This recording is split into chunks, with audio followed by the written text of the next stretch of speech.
प्रकाश हुड्डा जी, RSS के लोग इतने बड़े धोखेबाज थे, आपने इस बात का आज बेरा लग गया है। और यह सच्चाई लोगों,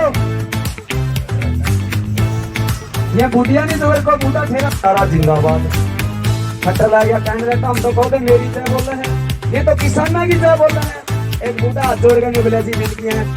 आरएसएस के लोग इतने बड़े धोखेबाज थे, आपने इस बात का आज बेरा लग गया है। और यह सच्चाई लोगों,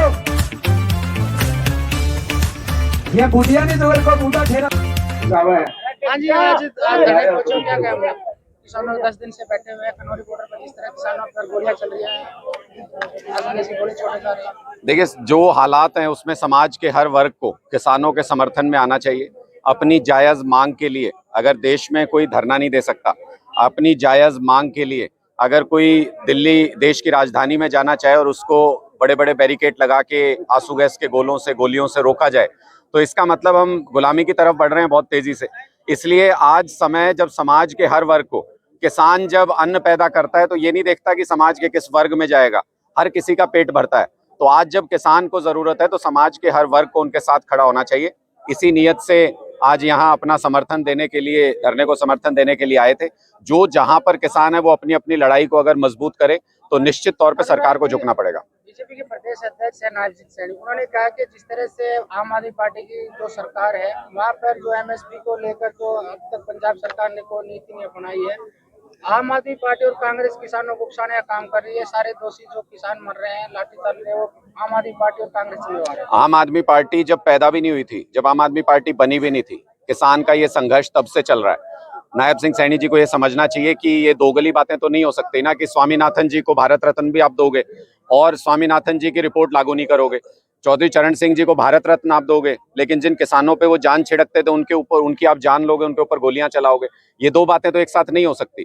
तो इसलिए ये किसी पार्टी का प्रश्न नहीं है। आम आदमी पार्टी महत्वपूर्ण नहीं है, अनुराग ढांडा महत्वपूर्ण नहीं है। हम बार बार ये कहते हैं कि अन्नदाता महत्वपूर्ण है। अन्नदाता की तन मन धन से पहले भी सेवा की थी, आज भी सेवा करेंगे, आगे कभी जरूरत पड़ी तो जान देने के लिए भी तैयार हैं। ये मांग जायज है। सिर्फ दो ही तो महत्वपूर्ण मांगे हैं।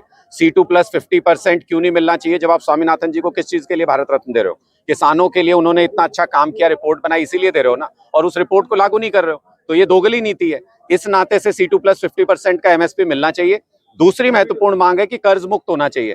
जब मोदी जी अपने बिजनेसमैन दोस्तों का 14 लाख करोड़ रुपए का कर्ज माफ कर सकते हैं, वो बिजनेसमैन धरना करने नहीं आए थे, वो बिजनेसमैन मीटिंग करने नहीं आए थे सरकार से, अपनी मर्जी से 14 लाख करोड़ उनका माफ कर दिया। किसानों का तो 26 करोड़ किसान पूरे देश के अगर आप मिला लो तो उनका कर्जा सिर्फ 4-5 लाख करोड़ रुपए बनता है। 14 लाख करोड़ रुपए कुछ 100 लोगों का माफ कर सकते हैं, तो 26 करोड़ किसानों का 4 लाख करोड़ भी माफ करना पड़ेगा। एक आखिरी सवाल, जिस तरह से 4 दौर की बातें हुई, 5वीं दौर के लिए वार्ता के लिए बुलाया गया किसान संगठनों को, क्या मंशा लगती है कि अभी तक क्यों नहीं सरकार मान रही? पिछली बार देखिए, ये कैसे हो सकता है कि एक तरफ गोलियां चला रहे हो हमारे लोगों के ऊपर, किसानों के ऊपर, और दूसरी तरफ बात करना चाहते हो, बातचीत करना चाहते हो? ये दोनों बातें एक साथ तो नहीं हो सकती। या तो आप इधर गोलियां चलाना बंद कीजिए, शांतिपूर्ण तरीके से किसानों को आंदोलन करने दीजिए, और साथ साथ में बातचीत कीजिए। नियत होगी तो एक राउंड के अंदर बातचीत कामयाब हो जाएगी। सरकार की नियत नहीं है, इसलिए पहले 1 साल सड़क पे बिठा के रखा, बातचीत में कोई समाधान नहीं निकला। अब फिर बार बार अलग अलग राउंड में बातचीत कर रहे हैं, उसका समाधान नहीं निकलेगा। सरकार की नियत नहीं है। जिस दिन नियत ठीक होगी उस दिन ठीक हो जाएंगे, या फिर किसान ठीक कर देंगे। जो भी चुनाव आएगा आगे, अगर आप इन किसानों के ऊपर गोलियां चलाओगे, इनके पास भी ये उंगली नाम की गोली है, जिस दिन ये इसको चलाना शुरू कर देंगे आप अपने आप ठीक हो जाओगे।